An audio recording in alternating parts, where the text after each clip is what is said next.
You're tuned in to Shake, Rattle, and Goal, the official podcast of your Springfield Thunderbirds. Pekka's there on the backhand, scoring the save, rebound in the crease, they score! Hosted by Matt Baker and Steve Forney. A show that's everything Springfield hockey, with interviews including players, coaches, and staff. The Springfield Indians repeat as the Calder Cup champions. Listen to this podcast on all major streaming platforms and wherever you download podcasts. In his first year at the helm, Kevin McDonald and Drew Bannister have the Teamers in the Calder Cup Finals. Watch the podcast on the official Shake, Rattle, and Goal YouTube page at SRG Podcast. And now, here are your hosts, Matt Baker and Steve Forney. And this episode number 21 of Season 3 of the Shake, Rattle, and Goal podcast is proudly brought to you by our friends at the TDS Center for Communication and Social Learning in Amherst. They're at tdsspeech.com. By the fine folks at MassCon United Training Center, mcutrainingcenter.com, and of course by our buddies at Landscaping That Fits. It is so the time of the year to get your lawn ready after today. So make sure you give Rob a call over at landscapingthatfits.com. Alongside Matt Baker, I'm Steve Forney, and we have a special guest. We'll call it a host because you're going to be hanging out with us pretty much for the whole hour. Mike Meyer, who, if you don't follow him on social media, Twitter in particular, and you want to know what's going on with prospects in the Blues and Thunderbirds system pipeline, Mike's the guy. Mike does all the hard work so that we don't have to. What's up, Mike? How are you, my man? Thanks for coming on. Oh man, we are doing good. This has been a long time coming. I absolutely love the show. So I guess I should be able to fully say, long time listener, first time caller. Oh, nice. It's been a long time since I heard that one.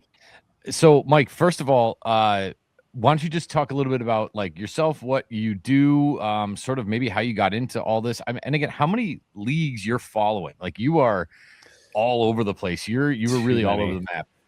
Too many. Yeah. If there's a Blues prospect in that league, I'm following it.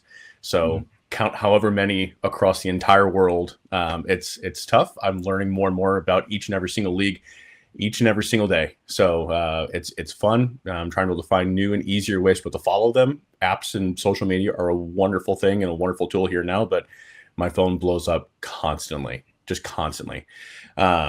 So I got into this actually just a couple of years ago. I was writing with the hockey writers, but there's only so much NHL coverage that you can end up doing. And we have this luxury of having a number of just wonderful NHL writers and columnists who just cover the Blues. And as this team was trending upward and, the large number of prospects that were coming in, I saw a niche that nobody was covering. And so I said, well, shoot, I love looking at these guys. I love looking at the trajectories that these guys will end up taking.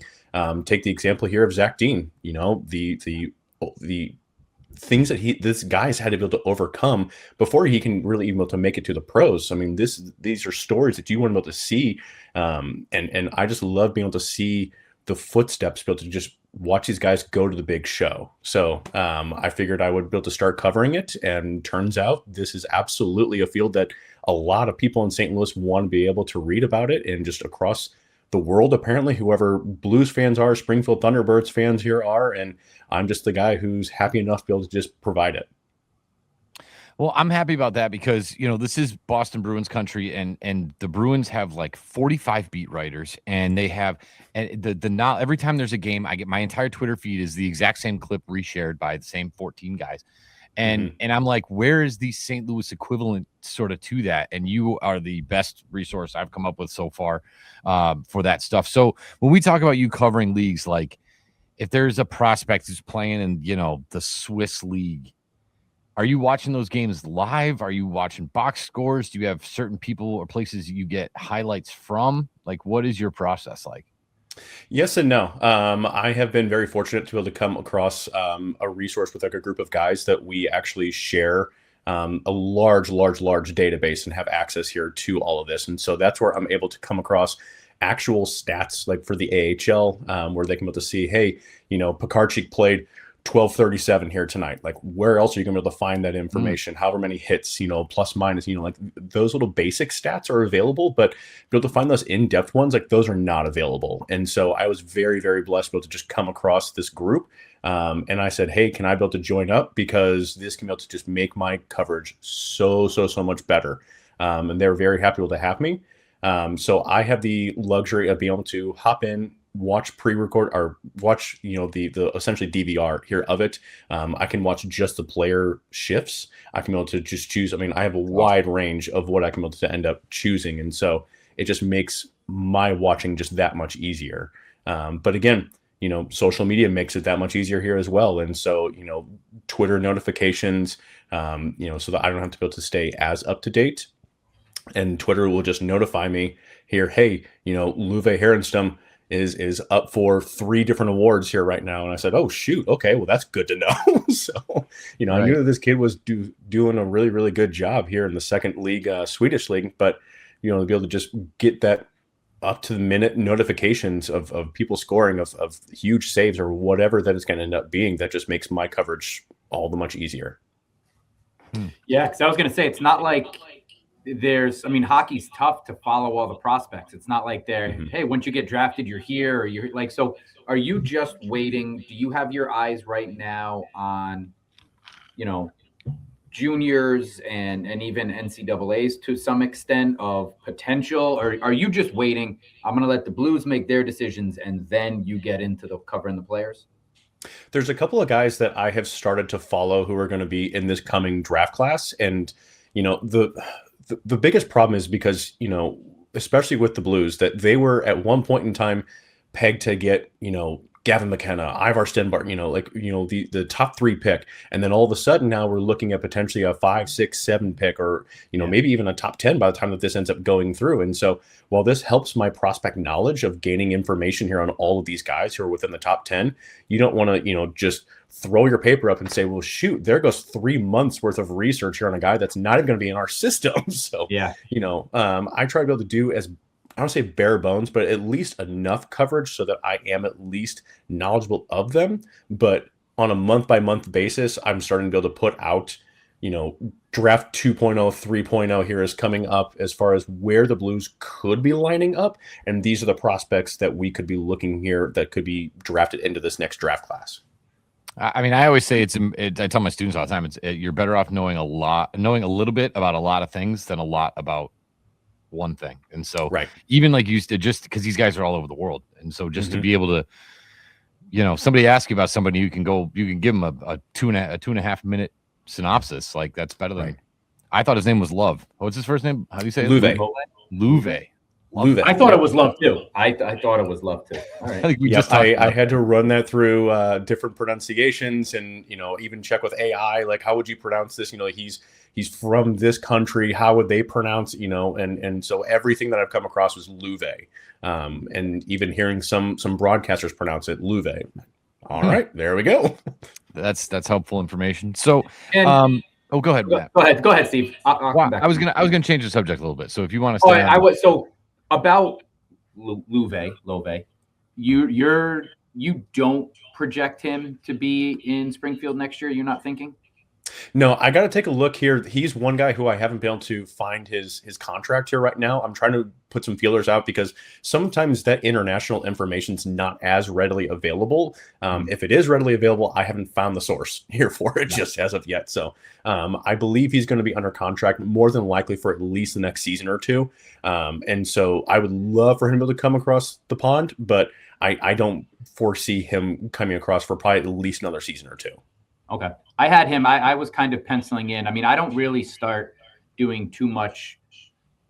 I feel a little dirty saying research because it's not like in the books doing research on it, but looking at guys until they get here to Springfield. And I was kind of penciling in, we're thinking, is it going to be a Herenstam and Cranley kind of pairing and for our goaltenders next year, but you're thinking maybe not. So, because I believe Zarenko was on the fence coming back this year.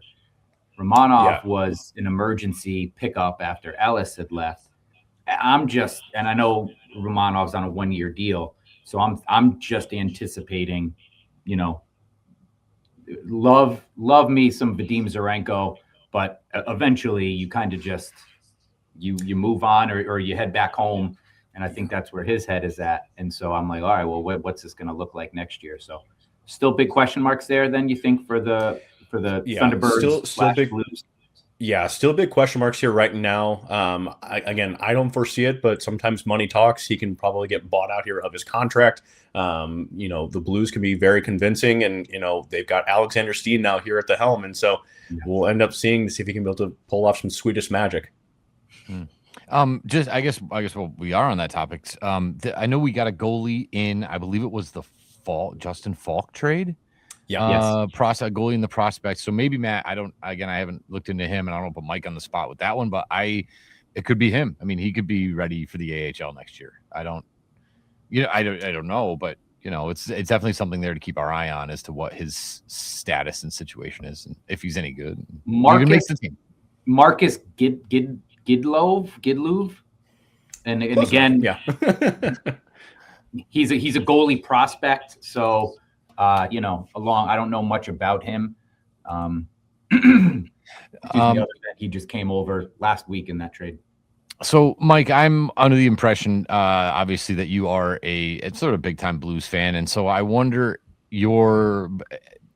based on what you do, and you look at a season like this where they're selling these assets and they're getting these draft picks. Are you more like disappointed that the team itself isn't where it needs to be, or are you excited at the fact that, wow, we just got 4 more draft picks that I can sort of spend my free time hyping up and watching and keeping track of?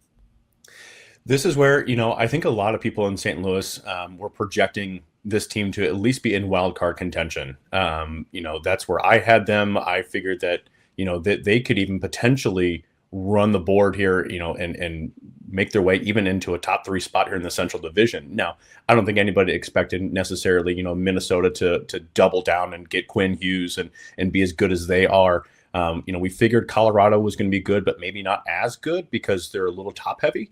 And then, of course, Dallas is just a powerhouse here as it is. But, injuries happen, cold streaks happen. And so maybe there's a case where the Blues end up just wiggling their way on in to even just that 3rd spot. And so this is a situation where, I'm really happy that we're continuing to be able to get this draft capital. But at some point in time, man, like you got to be able to start turning some of these prospects and some of these picks into some of these bona fide players who can be able to help your NHL squad. And, somebody was asking me here earlier, should we be concerned that we're not potentially looking at a top 3 pick, that we are looking at a situation where they're going to be getting a 5, 7, 9th overall pick? And I said, man, you look at this lineup and you've got a Dalibor Dvorsky, a Joel Hofer. I went down the line here with all these different prospects who are all under 25 years old, including the Theo Lindsay who's going to be coming in, and Otto Stenberg. And I said, you talk about the future like it needs to come, like, and you're watching it right now.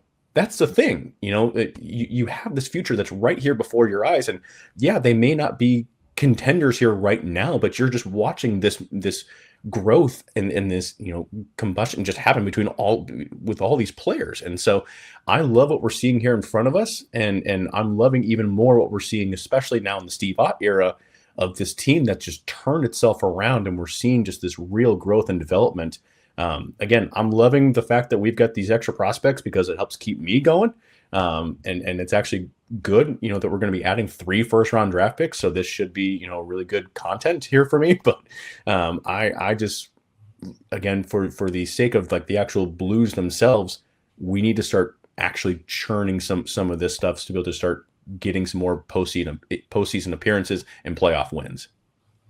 Yeah, it's funny. I mean, I don't know. I feel like a proud dad when I look at it and they're considering Jake Neighbors as a captain, possibly, and he's wearing an A, and Hofer's getting shutouts, and Tucker's in the lineup, and Stenberg and Dvorsky. Like it's so cool. And like, again, Bruins country, their prospects are just in Providence rotting, and they're in first place, but these guys are just rotting. And it's like, what are you doing with Fabian Lysell and Frederick Brunet and Georgi Merkulov? Like, you're just doing nothing with them. And then you're, oh, by the way, doing nothing at the trade deadline. And it's like, okay, you're not buying or selling. You're doing literally nothing. It's just weird. It's a weird dynamic. And so I feel much better with this whole situation being an AHL team, looking at the team like the Blues than the Bruins, even though they're in first place and we're at the bottom of the division. It's that, like you said, that's that growth that, like, again, I wish I could watch more games, but when I look at the box scores and I see the production of all these kids that were here a year, 2 years, 3 months ago, it's cool. Like I said, it's like a proud dad moment. Yeah, absolutely. And that was the exact feeling that I started having, especially when I got the email that said, "Hey, Zachary Bolduc has been traded." He was my first major prospect that I covered, and probably like the highest pedigree player. And be able to see him get traded was just like, no, come back. So, you're super, super happy able to see these guys just transforming here and taking things here to the biggest stage. But I totally agree. It's that proud dad. It's that sad dad, bittersweet moments here for them to be able to just graduate on. My coverage here of Jimmy Snuggard and Dalibor Dvorsky have all but disappeared because they're not prospects anymore. Like, they're just rookies. And so I'm still keeping the coverage here of them, but it's substantially just dropped as far as like what I need to, like what I feel like I need to be able to cover here at this point here from them. Well, and the other thing too is that, like, if you're doing this, as a service to Blues fans, and the guys are on the team, like, Blues fans are watching them with their own eyes too, right? So it's not like these guys are in, like, again, they're in the Swedish league and you're not watching them. So the nice thing is, you can kind of hand it off and then dig back into the pile for the next guy, which is kind of a fascinating aspect to it. Yeah. But folks, real quick, we're talking with Mike Meyer, who covers a lot of Blues prospects for. I'm sorry, please tell me again who you write for. I didn't write it down, and I should have. No, you're fine. So I've got two different outlets here, actually. So the Substack, like where I primarily write all about Blues, that's Blue Note Rising.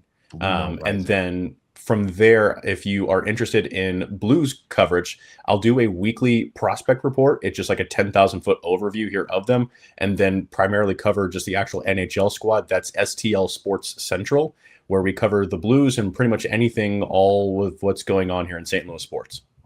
That's awesome. Well, we appreciate you coming on. I'm curious as to you. Again, we're too close to it.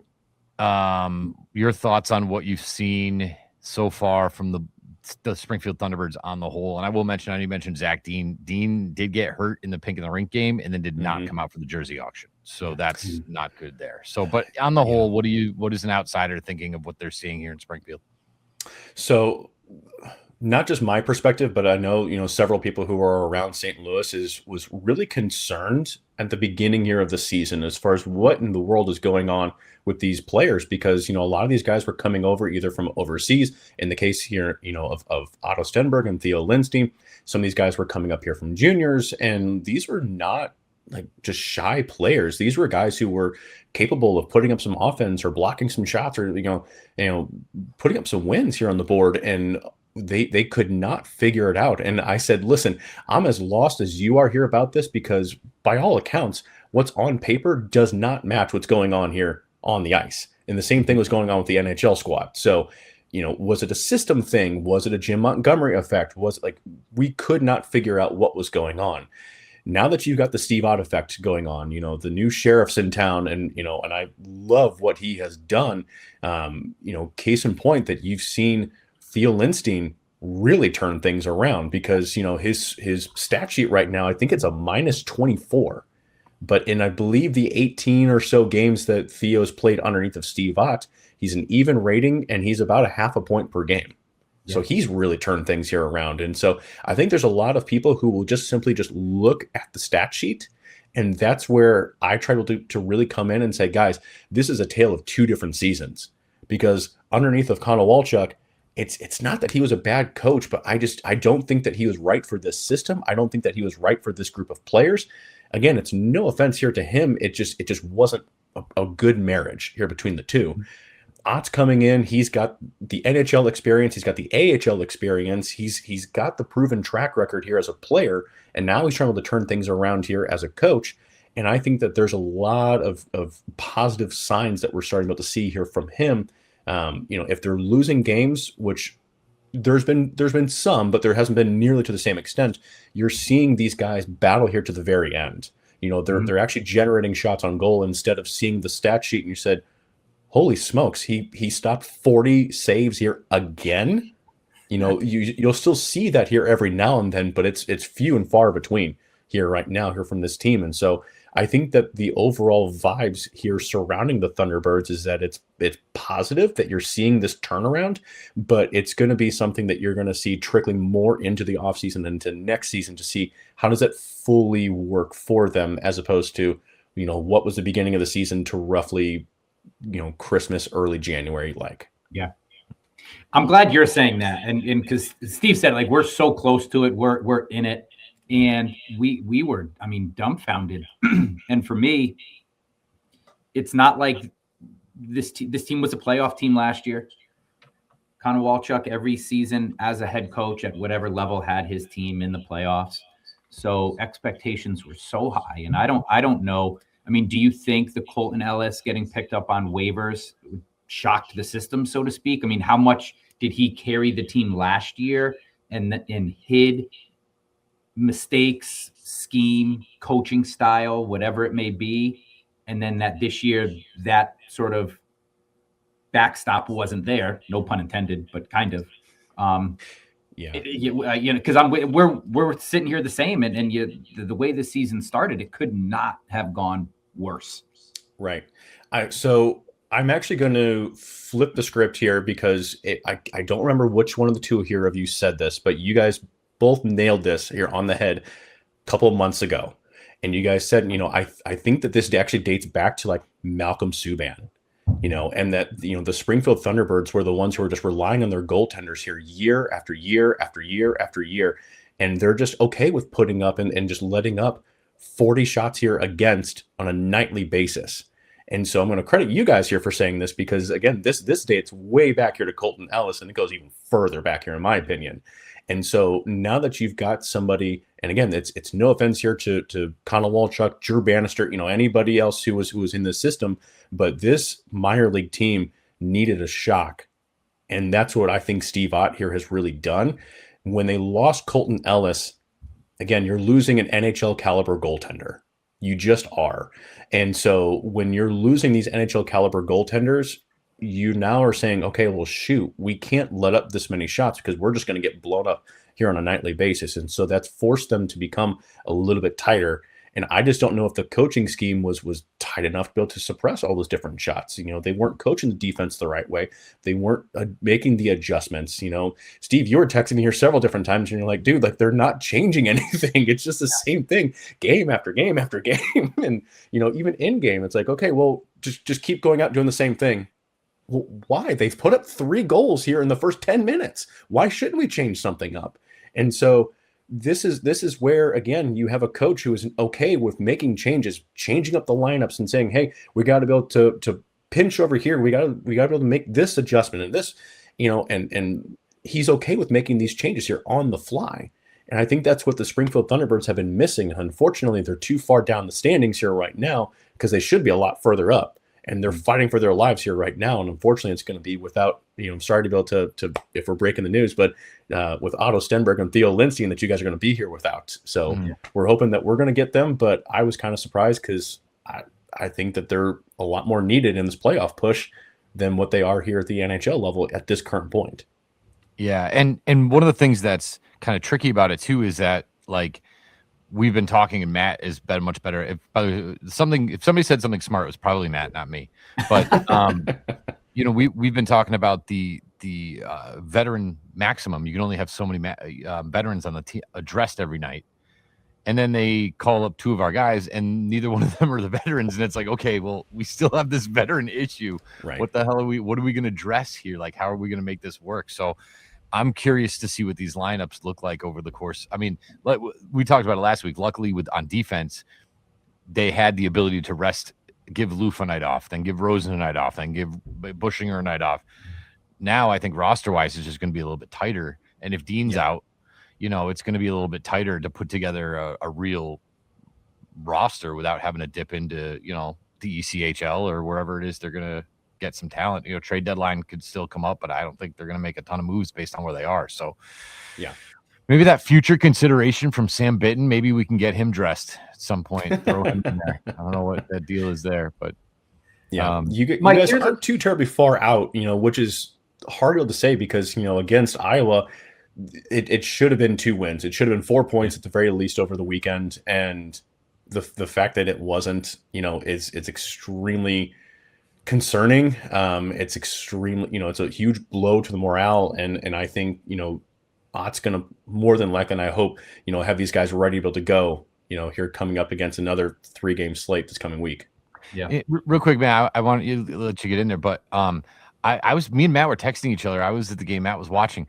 They looked like they had never played hockey together before this weekend. They looked like nobody knew where anybody. It's like, remember back in the day where everybody gets their sticks and you throw them in a pile and you just throw one that way, throw one, and then you have a team and you're it's like, hi, I'm Steve. What's your name? Like, you didn't know the people you're playing with. That's literally what it looked like.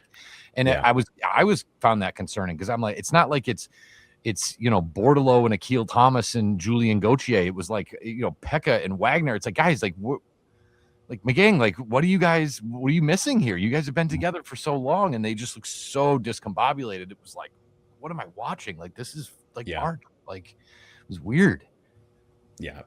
It's definitely concerning here to be able to see this team fall back into old habits, from earlier here in the season. And that's what we'll see the Blues do at times here as well. Because there's times where we'll see, Toropchenko make a huge turnover. He made one just the other night where he made a huge turnover here in the defensive zone. And luckily Joel Hofer was there able to bail him out. His glove was on fire here over the weekend. But, you just see these bad habits here from these players just kind of creep in. And I get it. Everybody makes mistakes. But sometimes, man, the highest level or even the second highest level, you can't make these mistakes, or be able to you got to be able to play the fundamental hockey, the stuff that you've been playing your whole life, and there's times where I don't understand, like you said, you're looking at these guys saying, okay, well, they're questioning each other. Like, how do I hockey? That's true. Yeah. Mike, here's a question for you. Last year, and granted, the T-Birds were going for they were in a playoff spot. It's crazy to think of how this season has gone, but we're a point or two out of that last playoff spot now. Call-ups happen. We know that. We're used to it. We expect it, and we're happy for Stenberg and Lindstein and these guys. Are there any – last year we got Stunsel kind of as our late add-on in a playoff push. Is there any deeper prospect that you can think of, an Adam Jiricek? I don't know. I'm reading he might be hurt or something like that. Or, Justin Carbonneau.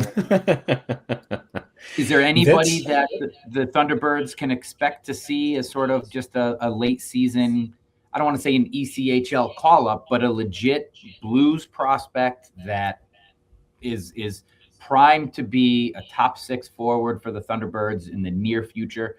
Anyone close to coming up now?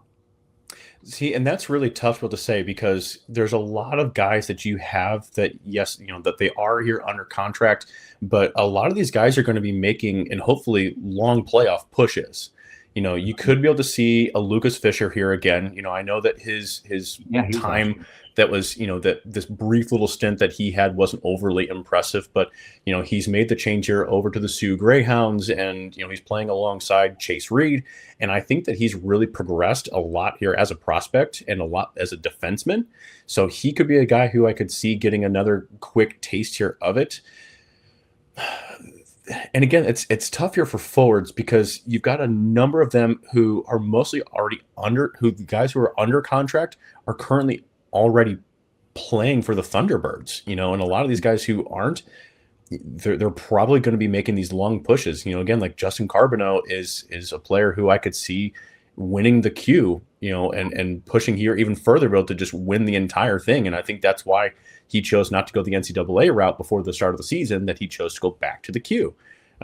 Selfishly, I wanted him to go to the NCAA. It's better for his overall development, but when he's familiar with it, I can't say I blame him. So I think if I'm just taking an extremely safe bet to see a guy come in, it would be probably Lucas Fisher. Okay.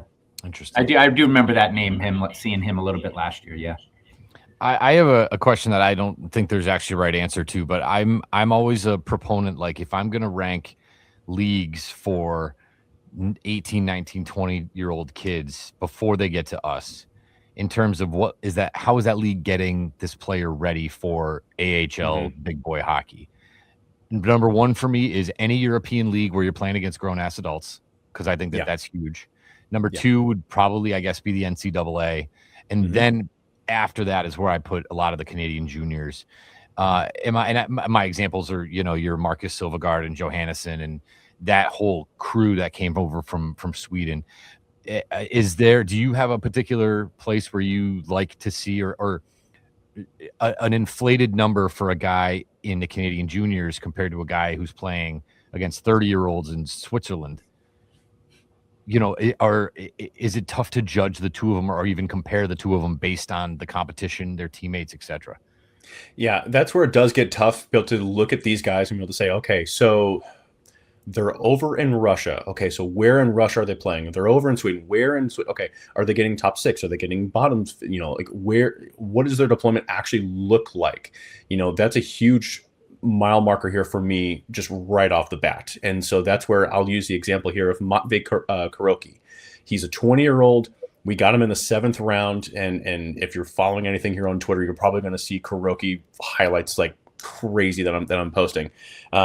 This is a guy who's, again, he's 20 years old, and the KHL does not favor rookies. They do not favor youth. They absolutely favor these vets here over anything.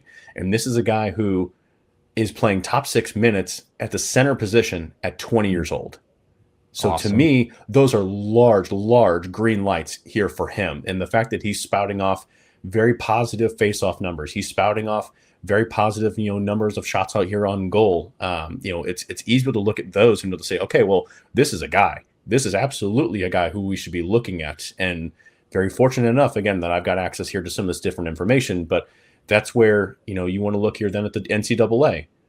Where are they being deployed? How is their team performing? Because you've got a Tomas Mercic who was lighting the WHL up here last season, and all of a sudden he goes the NCAA route. He's a freshman. He's one of the younger players, if not the youngest player that's on his team. I think he was probably the 3rd youngest, if I'm looking at things here correctly. And he had less than 10 goals all season long. And I want to say it was maybe even around 5. I don't have my numbers here up in front of me, but so it was a very disappointing season for him offensively. But then you start to dig into the metrics. Again, what was his ice time looking like? What was his deployment looking like? And he was up and down the line as a freshman. And so he started the season out here on the top line. Then he went down here to the 4th line, middle 6th, 4th. They're moving him all up and down the line. The team itself wasn't very good. But okay, how does he look here individually? And so I think about to just land the plane here on this question here. Again, you're very, very accurate here in this. The Euro leagues, those top ones, those are absolutely the 2nd, 3rd, 4th best, and then you want to work your way here to the NCAA. My opinion of the NCAA, if you would ask me this 10 years ago, may have not been the same. It probably would have been stuff in the CHL. The CHL is doing really, really good stuff, but I just don't think that they're preparing them as well defensively, at least in a league-by-league type of like a situation. So interesting. And Mercic's at Colorado? So, Colorado College. Yep. So is he playing against any – and it's not Hockey East, so – and I'm sorry, I don't know what the division is, but is he playing against, Duluth and Minnesota and those teams, or what's the level of competition like at the NCAA level? Yeah, he's not really playing up against large competition here right now, just based on the division, based on where they're at. And so I believe he more than anything, and I need to I'm working to get another conversation here with him. But I believe his large reason even for going there was because of his brother. He just wanted to play with his brother, and again, you get to go the NCAA route. If I was him personally, I would have stayed in the WHL, but that's just me. So, but this was a guy who, again, regardless of, if he's playing up against Michigan, Minnesota, or he is playing in a separate division, it's still college hockey. Right. And these guys in all these divisions here are very, very good, and they prep you very, very well here defensively, because you look at the level of competition and you look at, it's just getting even more saturated by the number of, in Mercic's situation, the CHL guys who are coming in, and this is getting to be one of the best leagues in all of North America. All right. We're going to play GM here. I want you to play GM for the Blues. And I'm thinking this as we're having this conversation. I agree with you. You said earlier, Mike, like in all sports, the worst place to be is like kind of good. You either have to be really bad or you want to be a serious contending team in any sport. Mhm. So you're the Blues right now. I think it's a positive for the organization. You have Parayko waiving or not waiving his trade clause, right? So Right. he's staying with the team. You didn't lose Thomas, which Steve, you talked about, I think last week, and I agree with you. Like of all the guys, you're like, not him. Mm-hmm. But you have pieces and young pieces, Neighbors, Dvorsky, Stenberg, Snuggerud. Pieces are there. So I'm not sure if this is a full-blown rebuild for the Blues. You're right there. With all these draft picks, do you look to flip them? Do you say, listen, go win and be kind of good now? Learn how to do that at an NHL level. Call up your Lindstein, call up your Stenberg again, and try to work a deal. And maybe you overpay for Stenberg's brother, but you've got 3 first-round draft picks to play with. What's it going to take for me to get that top draft pick? Is that something you would pull the trigger on, or are you taking as much young talent as possible? I go a separate route. And I want to. You're the GM. You do you. Contract here right now. And while you're doing that, just real quick, I'll fill for you. I if you get in up high enough, there's actually more than a couple now, because between Stenberg and Gavin McKenna didn't get drafted, right? So, right? No, not yet. No, Okay. he's this draft. Yeah, he's this draft class. So there are a couple of pretty heavy hitters in the top, call it 3 or 4 on both for ends sure. of the ice. So that's nice too. But anyway, For sorry, sure. Mike, go ahead. So I am looking here actually at a guy. He is just older.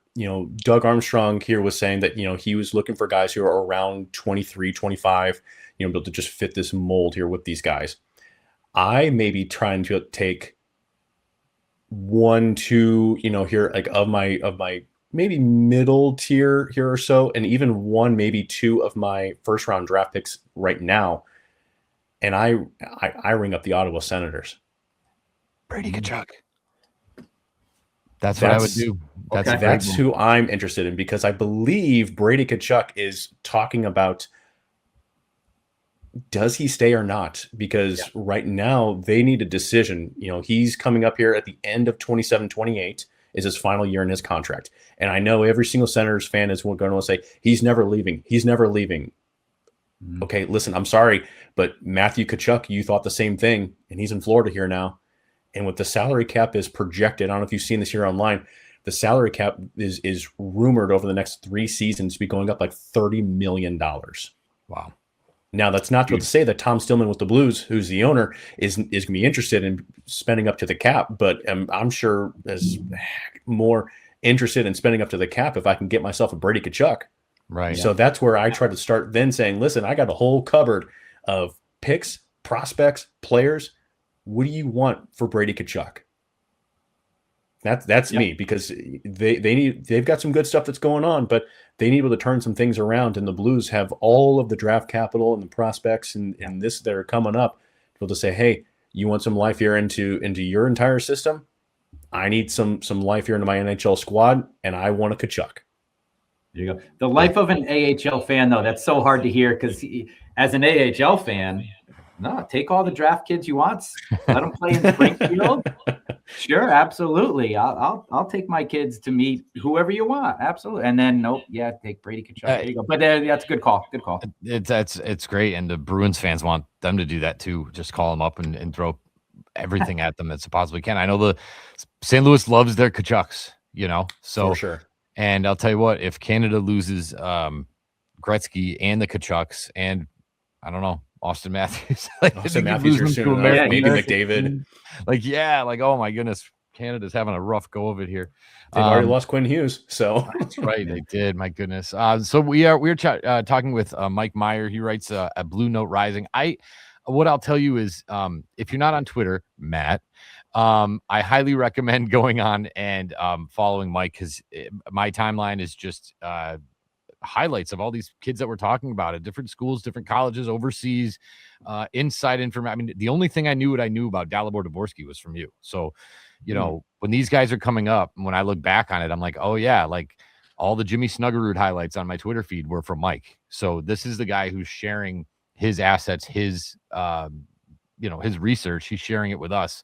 And so I think it's critical to give him a like and a follow and really consume his stuff so that when these guys get here, you know what you're getting. Like that to me is the biggest thing is, we had all those question marks about Johannesson and Silvergard and all those guys, and we just had our eyes. But people like Mike were behind the scenes kind of breaking it down for us, and that was really huge. So we're gonna keep going another little bit here with Mike, but I do want to give a quick thank you to our friends at the TDS Center for Communication and Social Learning in Amherst. With its unique location set in the center of Amherst, allowing for clients and groups to enjoy the social constructs of city life. Founder Teresa Dooley-Smith is a leader with the speech and language community, continuing to find innovative ways to meet the needs of all individuals. For more information, you can visit tdsspeech.com. You can give them a call at 413-835-0735. That's 413 St. Louis people, not 314. It's a nice little thing we got there. By the fine folks at MassCon United Training Center in Agawam. It's your one-stop facility for all your training needs, regardless of your talent level. MCU has room for you to improve your craft. Training for soccer, lacrosse, basketball, golf, hockey, floor hockey, field hockey, weight training, agility. Great place for a birthday party. Let the kids go run around and be crazy. Let them be kids, really. 413-301-6040, mcutrainingcenter.com. And, of course, by our buddy at Rob Fitzpatrick at Landscaping That Fits. Baker, I told Mike this. Well, I know Mike saw it because I, again, put it on Twitter. On the way home from school today, I went straight to the grocery store. I got burgers, dogs, buns, pasta salad, watermelon. The only thing they didn't have was corn on the cob. And I turned out, the grill turned on first crack. We ate out dinner outside. Oh, my God. It was like, I'm staring at the snow piles. I'm like, bye-bye. Bye-bye. See you later. Only a matter of time.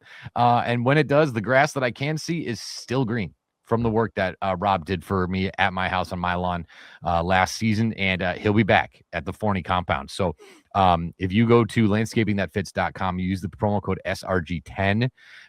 That will save you 10% off each application all season long. And again, that's fertilizing. He'll mow, spring cleanup, whatever it is you need in regards to your lawn. Rob is the guy, but he does all my fertilizing and it is worth every single penny. So give him a call at 847-0338. Again, promo code SRG10. Same thing with the website, landscapingthatfits.com. Big thank you to Rob and all of our sponsors. We appreciate it. Again, we're joined by Mike Meyer, right? Meyer. Okay. Yep. Like Marcelo Meyer. I get confused in the Red Sox. Anyway, so is there... I mean, at some point, I would like to talk a little bit about what we saw this weekend because, I said they looked so discombobulated. It was nice to see like Akil Thomas back, but the inconsistency from what we saw on the road against a really good team in Wilkes-Barre to what we saw at home against that dumpster fire. I'm sorry, that other team from Iowa. It makes my brain hurt a little bit. Mike, how much are you consuming? Like, I don't think, do you have flow hockey? Like, are you sitting down every night? I know you're super busy. I'm sure you're not sitting down and watching this team every night. Do you have any sort of questions for me and Matt about what we're seeing and, what stands out to us? First of all, here, I want to be able to back up. I wish I had a Rob here in St. Louis here also. I live on 5 acres and I take care of 5 acres man, here as well. So I wish I had a Rob just to at least be able to come by and like give me a quick little overview and just say like, hey, here's some tips and whatnot. So I wish I had a Rob every single time that you talk here about him. I'm like, man, I wish I had a guy. So, so he travels, but I don't think he travels that far. Yeah. I don't think he travels that much. Yeah. It's a little bit of its price range. So, yeah, that's my biggest thing here. And again, like I've noticed it, but you guys obviously watch more, I'll catch clips. I'll watch individual players, like I like to try and catch what I can here of the Springfield Thunderbirds. But you guys are obviously watching a lot more games, a lot more minutes here than what I'm consuming here at this point here of the Thunderbirds. So what's your opinion here? Obviously, as I mentioned, you had the Konowalchuk era. Now you've got the Steve Ott era. Does it look like, was I describing it pretty well, pretty accurate, or like what's your all's opinion? Matt, you're up in the stands. Steve, like you're down here on the front lines, or right up there at center ice here, basically. What's your all opinion here with the Steve Ott era? I think you nailed it, and like that's why I said it was good to hear your breakdown of what you're seeing. You're so far away from it. I am watching it passionately as a fan, so emotions sometimes get involved. Now I feel like we're seeing things that would resemble hockey. You nailed it. Like hockey it's supposed to be a one-off, losing 8-1. Those nights happen. Heavy legs, travel, whatever. Like those nights happen. It was happening way too frequently. So for me, there just was no desire to change anything. And there was no fear of a consequence, or, I don't want to make it sound infantile, right? Like, oh, you're going to get sent to your room. But like, it just seemed like obviously players cared, but they knew, well, I'm still going to play tomorrow. There's no consequences. Yeah. There's no teeth. So I am seeing that now. I'm seeing fight. You're seeing effort. Yes, they, I think 2 weeks ago they had a really tough loss, 8-2. Might even have been against the Penguins a few weeks ago. But those nights are coming fewer and far between. I maybe twice we've seen a 40-shot outbreak against us, and that was another thing. When it was just you're fighting so hard to clear the puck out of your defensive zone just to get it to the neutral zone to go right back in to your defensive zone. And then you're working so hard to get it out of the defensive zone just to clear it, to change lines, and then right back into the defense zone, right? Those are things that we saw a lot last year and to start this year. And I think now with Steve Ott, and I said this a few weeks ago, or months ago now, maybe at this point, I am not judging the Steve Ott era with the wins and loss, because I think it's hard to just wholesale change and 180 kind of thing middle of the season like they did. Yeah, it's all about how does it look, what's the product look on the ice. And for me personally, so far, I think they have 16 or so, 18 games left. I'm seeing a team that's looking to fight, that's ready to fight. And for me, I'm looking forward to seeing Steve Ott back next year. Yeah. I'm just not as positive as Matt. I really wish I could be. I think that anytime you get a new coach, there's going to be that 1, 2, 3, 4, 5 game jump, right? And I think we definitely saw that. I have a thing, and I don't mean this to any disrespect to Chad Wiseman, to Yaroslav Modry, both super nice guys, and I've talked to them, and I genuinely like them as people. I will never understand the bringing in a new head coach but keeping the old staff. Like there's no, unless, and again, Steve Ott's in the same system that Modry's been in and Wiseman's been in, so they know each other. But like I'm watching the power play, and this slingshot, which Mike, it's just the slingshot backpack pass on the power play drives me nuts. And they had like 6 power plays, and they kept doing it and I started counting 5, 6, 7. How much time of this power play are they wasting by going backwards? And then Iowa started doing it, and I'm like, who does the slingshot? Teams whose power play isn't very good or has no confidence. That's who does the slingshot. And so I don't know if it there was a while there where guys like Chris Thorburn were on the bench. These sort of developmental coaches, I think Matt D'Agostini and I can't think of the other guy, but they're there. Well, Glenn Wesley, of course, who still looks like he could play. The guy's in his like 50s, 60s. He still looks like he could play, for crying out loud.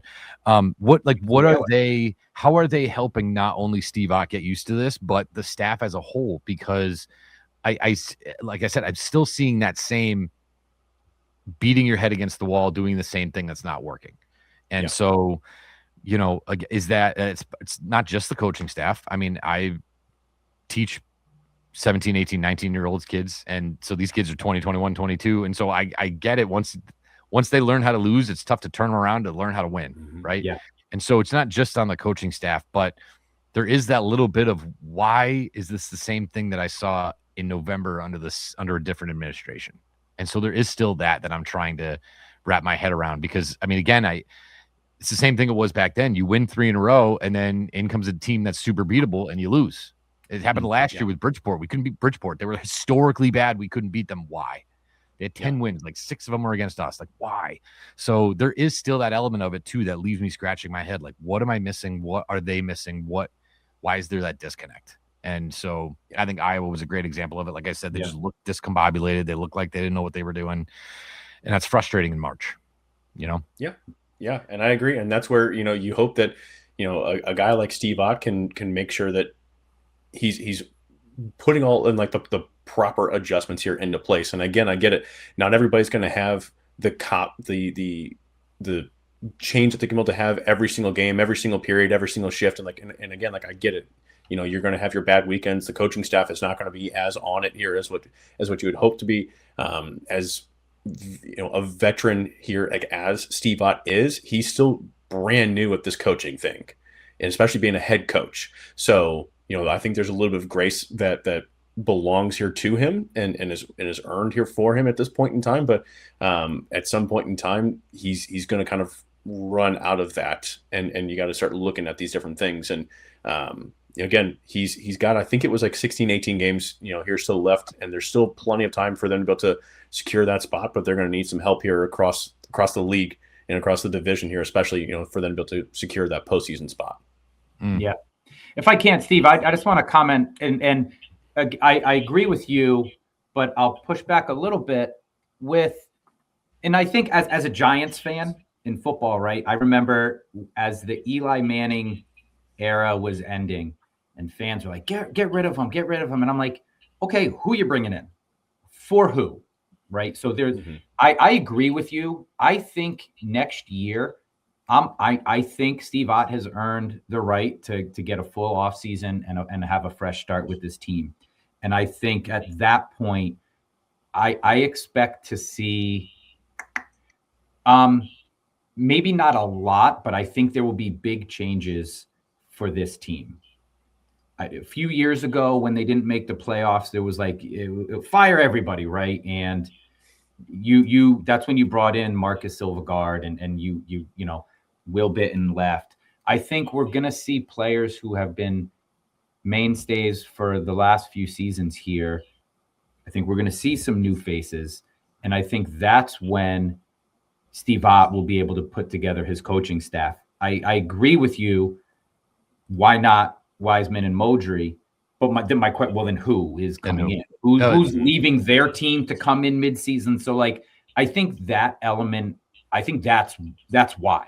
And again, it's no disrespect to them, because I do think losing and winning are very habitual.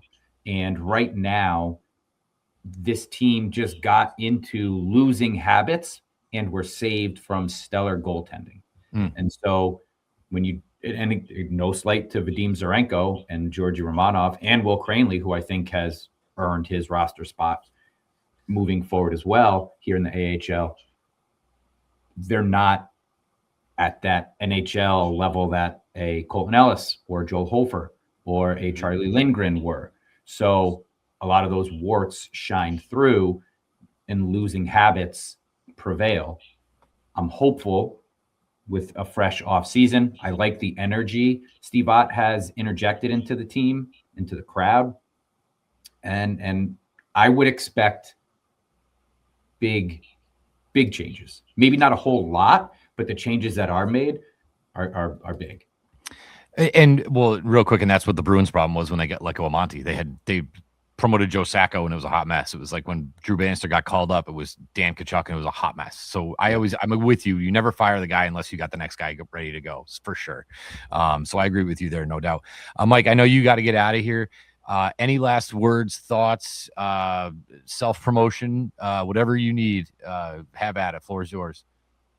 Floor's mine here, man. So if you are not subscribed to the Shake, Rattle, and Gold podcast, I would first and foremost say make sure that you are absolutely smashing the like button, the subscribe, get your updates, because these guys are doing everything here short of smoke signals about their podcast, and these guys are absolutely worth following here. So no, I just appreciate you guys letting me be able to come on, talk Blues prospects, talk Springfield Thunderbirds, talk Steve Ott, barbecuing, whatever. I'm always happy to be able to do it.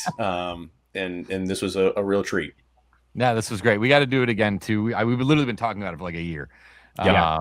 And I'm glad we got to do it. So we'll do it. We over the summer, man, draft stuff like that. Like we'll definitely make this happen again. So thank you so much for your time again. It's a Blue Notes Rising on Substack. On Substack, yep. I'm so old. I don't know what anything is anymore. But again, Twitter, Mike Meyer, well worth the follow for everything St. Louis Blues prospects. He's a home run. So thanks so much, man, for coming on. We really appreciate your time. This was great, and we'll catch up soon. Hit me up anytime. Likewise. Thank you, guys. Awesome. Thanks, Mike. We appreciate it. Yep. Oh, it was a good time. So, Matt, do you have anything here you want to kind of touch on as we got a couple minutes left? I know we do have some fan rants. I know we can touch on the fan rant. Let me get through this stuff real quickly. Some housekeeping stuff. Sure. Pekka moves on in our T-Birds bracket. He is your forward champion. So Pekka moves on. He will face the winner of Tommy Cross and Joel Hofer. So be on the lookout on our socials for that link. Vote on the poll. This is the second semifinal, the defensive goalie side of the bracket. Joel Hofer, Tommy Cross. Winner will go head to head with Matthew Pekka for the GOAT T-Bird. I do want to make an announcement for our T-Birds boosters. Their final, I'm gonna pull it up right now to make sure the information is 100%. Their final bus trip is Sunday, April 12th at 3:05. They are driving out to Providence. The deadline to order is April 4th. So make sure you order by April 4th. Tickets and the bus for members, Booster Club members, are $65. If you are a non-member, it is $75. Tickets only, no bus, tickets only, $25. But listen, folks, if you want to do it, take the bus. It's a good time. And if I'm not mistaken, it was last year's booster bus trip to Providence, where we heard you, Springfield Thunderbirds fans, yelling right underneath Ryan's broadcast. You by far were louder than the Bruins fans. So you represent well, you represent big time. And so be on the lookout for that. If you're in the Thunderdome, go to their table pregame and talk to them about that. Or you can find information online. Just look up Thunderbirds Booster Club. You want to do some quick fan rants real quick? Yeah. There's some good stuff in here. And I want to address, first of all, I just want to address what Sam mentioned, because this was, again, really poorly communicated to us. It made everything into a hassle because nobody communicated with us, which is the job of the people who are in charge of the game, which is the referees. What happened was Zach Dean Zach Dean gets a penalty and gets hurt. So the ref comes over and he's like, all right, 14 for whatever it was, slashing, tripping, whatever it was. It's number 14. So Dylan Dubé comes to the box. So we're like, what? So now we got to turn the light on. Now we got to call him over. Well, 14, the penalty's on 14. Okay, I get that. Why is 29 sitting in the box? Oh, well, 14 got hurt. Oh, were you going to tell us? So that's what happened. Was Dean got hurt, couldn't serve the penalty. Dubé was the in-house, so he served. Quentin Burns got a penalty for saying something mean to the official that he didn't like, and he sent him in for 10 minutes. So the 10-minute ones, like we mentioned with Chris Wagner, I can't hear him where I am. And again, it always comes like on a penalty where I'm scrambling, and then I look up and I'm like, oh, there's two guys in here. What the hell happened? So that was sort of that situation. And yes, the other one was Dean getting hurt on a penalty, which again, I've never seen. Just like a goalie fight, I've never seen a guy get hurt on a play where he gets a penalty and somebody else has to serve. But that was that. Sam. Yeah. Do you know, was Quentin Burns on the ice at that point, or was he on the bench? I'm not sure. Didn't catch that. I couldn't catch that either. I tried to look back. I couldn't tell. But yeah, I will say real quick, I love Quentin Burns' game. For a guy who just came in and stepped up, and playing big minutes, by the way, I am thoroughly impressed with Quentin Burns. I'm glad he's here. It's only a matter of time until he rips someone's head off because he's got a little bit of nasty to him, and I like it. Yeah. Love what I'm getting from Quentin Burns. But anyway, go ahead. I agree. Lindsay and Christina. Lindsay says that she thought they played okay. They just couldn't beat the Iowa goalie. Christina agrees. Respectfully, ladies, I disagree. I think it's easy, or it's when you're shooting the puck to the goalie's chest. All respect to Cal Peterson. He's had a good career. You couldn't have made it easier on the guy. So I don't think it was a matter of the Thunderbirds couldn't beat the goalies. Like, there are times, absolutely, where you outplay a team and you just couldn't get it past the goalie. That was, I think that was a game. Was it Utica or it was something like that, right? That had happened at one point playing against the Penguins. You just couldn't solve the goaltender. The goaltender's playing on their head. That happens. Personally, respectfully, I don't think that was the case. I think Cal Peterson, he was in the right position, and I don't think the Thunderbirds really made him work all that hard. You're just firing right into his chest. The guy's in the butterfly and doesn't have to move. That's not, right. So that's kind of how I saw Friday's game. I think Saturday's game, I said to you, I thought the first period looked okay. I thought it looked okay. As poor as it was on Friday, I thought the first period was a step in the right direction. Let's get it together. It just never it got worse as the game kind of went on, in my opinion. That's how I saw the games. I mean, so real quick, Saturday, I texted you. I was like, this game is making me sad. Like, I need a Zoloft. Yeah. Like, I felt depressed watching that game. And I think it went for both nights. Vin Carroll says the same thing. I know Iowa got good goaltending. They didn't really get good goaltending. You just shot the puck either 3 feet wide or in the goalie's chest or directly at the pads in a butterfly. There was one shot all game, all weekend, in 6 periods, that was a good shot, and it was Humagang laser beam top shelf, which was a beautiful shot from Humagang. The whole play was beautiful. The whole setup, Makarchik, Pepeka, that thing was gorgeous. Everything was in the goalie's chest, and in all my years of watching hockey, I have never seen a puck go through a goalie's chest. They get it 100 out of 100 times. So that to me is concerning because, I mean, again, I love Matt Luff. I mentioned it, man. He missed high and wide a lot.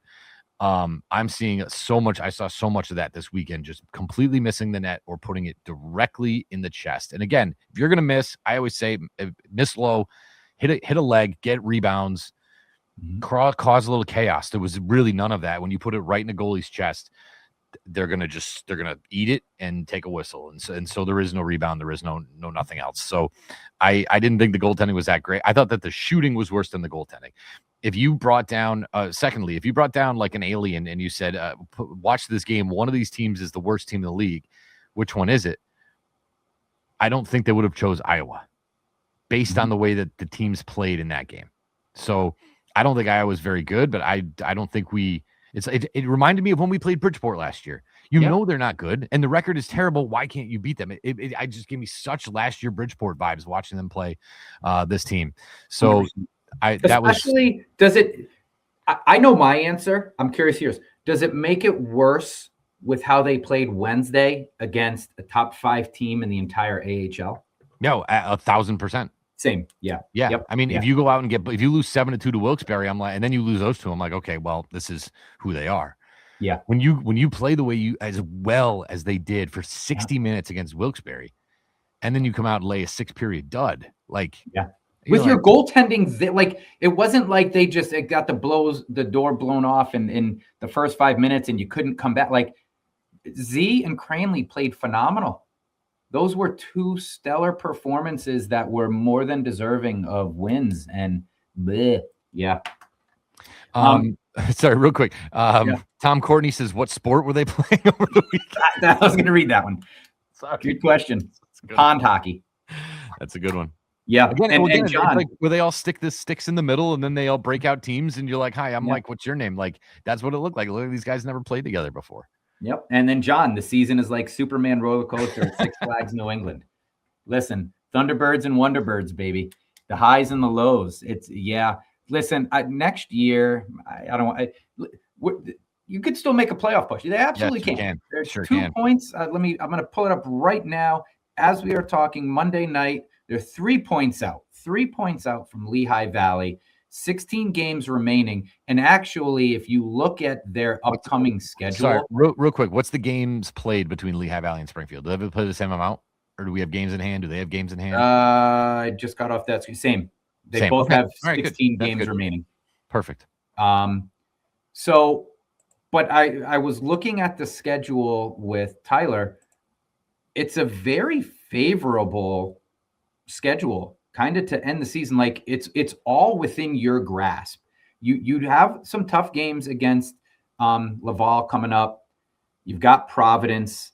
We play them well. You got Laval. That's tough. But you have so many games against Lehigh Valley. You got Hershey. You got the Hartford Wolfpack plenty of times coming up. So there's no excuse if you don't make the playoffs. And you're going to have to squeak in. But if you don't squeak into the playoffs, it's nothing but looking in the mirror. Mm-hmm. But it's doable. But I forget what I was going to say. But, man, next year, this is what I was going to say. We're good or we're bad. Just like give me this. Don't give me a 5-4 win or whatever it was against the Penguins. And then 2 days later, you get shut out by the worst team in the AHL. Oh, agreed. Brutal. No, I totally agree with you. So thank you, everybody, to your fan rants. Thank you for everybody participating. There was some in there that made me laugh. I like John's about the Superman ride. You start up high and then you go underground. It's a good. You stick your head underground, John. That's all we do. Real quick, I want to say congratulations to the team. Pink in the Rink night is always such a big night. They crushed it. The front office staff just absolutely nails it every time. The jerseys were great. The jersey raffle was great. They put so much time and effort into this night, and it was awesome. Same goes for Dropkick Murphys coming up tonight, which is going to be really interesting. I can't wait to kind of see. I feel like there's going to be a buzz in the air. I feel like there's going to be a ton of alcohol consumed. It just feels like one of those like old school nights at the Springfield Civic Center. Like there's going to be a special little buzz in the air for that one, and I'm excited for it. Those jerseys look nice. The jerseys are awesome. I will say there was also a concert poster that I saw that is really awesome. As you can tell, I like my concert posters. I got a bunch of them up there.